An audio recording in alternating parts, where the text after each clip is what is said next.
There are various ways to connect to something remotely. You've probably already experienced at least a few of these. Perhaps you've used a cell phone to open or close your internet-connected garage door, or to change the temperature on your home thermostat. You likely have data stored in the cloud using Microsoft OneDrive or Google Drive, and have accessed that from an internet-connected device, like a public computer in a hotel lobby. If you think about it, I bet you can come up with a lot more than what's listed here. While these are general remote access technologies available to the public, Windows 11 comes with its own specific remote technology available only to Microsoft Windows users. One is called Remote Desktop, which is what we cover in this course.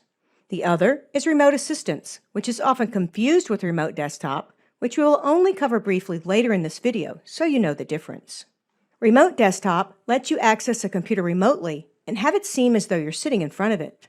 Often, the computer you want to access is when you have it work in your office, and you connect to it remotely using a laptop or similar device when you're away. Some companies require that you make the connection through a virtual private network over the internet, although there are other options, which you'll learn about shortly. You can also use Remote Desktop to connect to a computer on the local area network, perhaps to access your office computer from the patio or from a table downstairs. To host a remote desktop connection, you must have some version of Windows 11 Professional installed.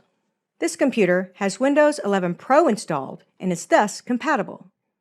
You can join a remote session much more easily. For example, you can use the built-in remote desktop client available with Windows.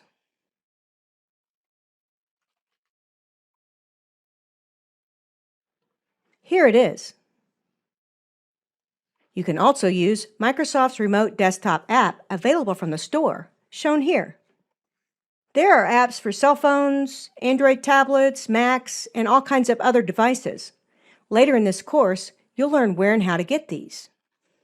Remote Assistance and the newer Remote Assist, on the other hand, are completely different from Remote Desktop. These technologies let others access your computer when you're in front of it for the purpose of fixing a problem you're having with it. Likewise, you can access others' desktops for the same purpose. Like Remote Desktop, this can be done over the internet or over a local network. This can also be used as a corporate intranet in-house troubleshooting solution. As noted, there are multiple ways to connect to computers remotely. If you want to connect to a computer remotely from an iPhone, an Android device, a Mac, or even other Microsoft devices, you can download Microsoft's Remote Desktop app. And if you have the permission to connect remotely from your network or domain administrator, you can do that over mobile technologies. If you want to connect to a computer remotely while remaining inside a corporate intranet, you'll likely use the local infrastructure. A company might incorporate a workgroup or a domain, and the connection can be wired or wireless. You might also connect using the internet. In this case, it's often wise to create a virtual private network. Depending on your company's policies, you might also need to go through a specified remote access point or a remote access server before accessing your computer. If you're watching this video on a Windows 11 computer, type Remote Desktop in the search area of the taskbar and see what's available. If you're using any other device, obtain and open the Remote Desktop app shown earlier. You'll learn how to use Remote Desktop later in this course. If you've ever served in the military, you've heard of protocols. These protocols are firm sets of rules that govern how to do things, like address a superior or march in place. There are also less firm social protocols. For example, how to stand in a line, or that you should silence your phone in a movie theater. There are protocols for greeting people too. Sometimes the protocol is to shake hands, other times it's to bow. Computers, computer hardware, and network transmissions use their own sets of protocols. These are firm sets of rules that define how computers work and how data travels across a network. There are protocols for hardware, software, email, web surfing, and thousands of other things. Remote access technologies have unique protocols of their own. They define how remote access occurs. Because virtual private networks are the kind most often used with remote access, let's look briefly at the protocols associated with VPNs. VPNs allow users to securely connect to a private network from virtually anywhere outside of that network, using the internet as a transmission medium. TCP/IP, or Transmission Control Protocol Internet Protocol, sets the rules used to transmit data. When a VPN is added, additional UDP or user datagram protocols are required. These are built into a VPN connection, and users often don't have to do anything special to enable them. Because a VPN encrypts the data before transmission and decrypts it after, there are also encryption protocols. It's beyond the scope of this course to explain these protocols any further, but they are an important part of the process. They are listed here, should you ever see them while working with your own VPN. It's best to let Windows or your VPN provider decide what protocols to use by setting the Auto Detect option during setup. Once a connection is made, there are protocols for connecting to the remote computer. Microsoft has its own proprietary protocol to manage this, and it's called Remote Desktop Protocol, or RDP.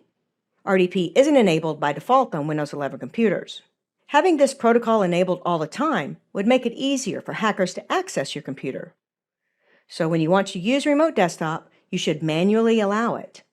Likewise, when you're finished, you should disable it. One way to enable this feature is to use the System Settings.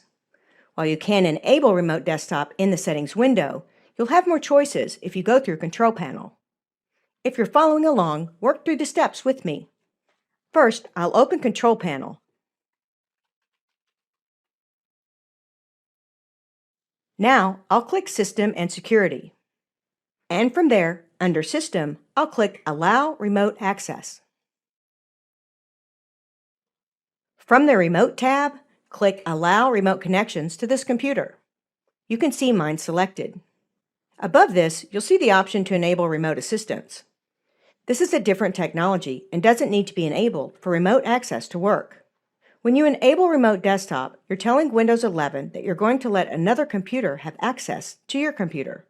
This is the feature you'd enable on an office computer if you wanted to access that computer from somewhere else. You could also enable it on a computer you have upstairs, so that you could access that computer from the patio, say. If you only see one option to enable remote assistance, you need to upgrade your operating system to Windows 11 Pro or Business. You can't host a remote desktop session on Windows 11 Home. It's important to add here, though, that you can join a remote desktop session using Windows Home. Go ahead and click OK.